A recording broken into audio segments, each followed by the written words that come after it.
एक ऐसे ज़िला में मैं मौजूद हूँ जो आप मेरे पीछे देख सकते हैं। ये 300 वर्षों से, विगत 300 वर्षों से लगातार यहाँ पे नाग पंचमी का मेला लगाया जाता है। और बता दूँ, यहाँ की स्थानीय से मुझे जानकारी मिली है कि 7 पुश्तैन 8 पुश्तैन से ये निरंतर मेला चलती आ रही है। और मैं बता दूँ, यहाँ का जो अलौकिक दृश्य है, जो कई सारे सांपों को पकड़ के यहाँ के ग्रामीण जुलूस निकालते हैं। नाग पंचमी के दिन 5 साल से लेकर 60 वर्ष की बूढ़े से बूढ़े और बच्चे से बच्चे जितना भी व्यक्ति होते हैं, सभी सांप को अपने गला में धारण करके, गर्दन में धारण करके कई तरह का खेल मशक्क़े करते हुए अपने गांव में घूमते हैं और आनंदित करते हैं लोगों को।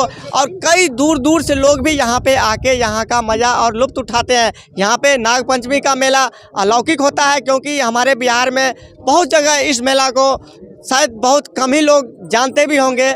ये जो नाग पंचमी का पूजा होता है, ये 2 दिवसीय होता है। और मैं बता दूं कि पहला दिवसीय रात्रि में यानी जागरण कहा जाता है, जो पूरे सारी रात भगत जी जो होते हैं जाग कर और माता भगवती विषहारा जो यहाँ के गह्वर है, उस गह्वर में नियमित रूप से पूरे रात भगवती का सुमरन करके कई सारे मंत्रों का उच्चारण करके यहाँ के देवी देवताओं को मनाते हैं और नाग देवता का पूजन करते हैं। उसके बाद प्रसन्न होने के बाद, जब नाग देवता प्रसन्न हो जाते हैं, उसके बाद पहला दिन जागरण के बाद दूसरे दिन मेला का जब शुरुआत होता है, तो उस समय भगत जी पुनः फिर से गह्वर में जाते हैं और नाग देवता को फिर से पूजा अर्चना करके, और जितना भी बगल से भी सांप पकड़ के रखते हैं। सैकड़ों सांप होते हैं, जहरीले सांप, कोबरा, कई तरह अनेकों प्रकार की सांपें होती है जो पकड़ के रखे होते हैं। और उनके बाद भगत जी जब सुमरन करके निकलते हैं, तो कई सारे व्यक्ति अपने अपने गले में लेकर उस नाग, अरहारा,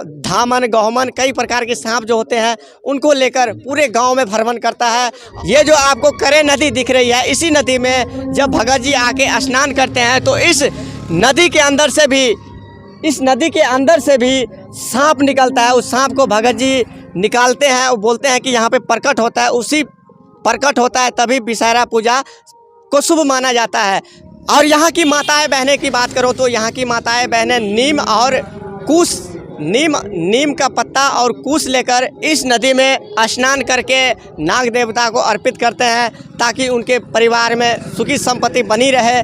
इसी तरह का आस्था रखते हैं। विज्ञान तो इस सांपों की चीज़ को विश्वास नहीं करता है, लेकिन इस ग्रामीणों का और यहाँ के भगत जी का मानना है कि हमारे इष्ट देवता नाग देवता जो है, वो हम लोगों को रक्षा करता है, हम लोगों को नहीं काटता है। वाकई में किसी भी सांप का दांत नहीं तोड़ा जाता है, ना ही विष निकाला जाता है। सब विषैले सांप होते हैं, फिर भी उनको डर नहीं होता है, क्योंकि यहाँ के ग्रामीणों से जानकारी मिली कि भगत जी का आशीर्वाद रहता है। सांप अगर डंक भी मारे फिर भी कुछ नहीं होता है इस ग्रामीण को। अगर आप हमारे फेसबुक पेज पे देख रहे हैं, ज़्यादा से ज़्यादा शेयर करें। आपको हम यहाँ का जिस समय सांप का जुलूस निकाला जाता है, उस समय का दृश्य दिखाने का प्रयास करेंगे। तब नए वीडियो के साथ जरूर मिलेंगे। तब तक के लिए आप सभी का धन्यवाद। जय हिंद, जय भारत।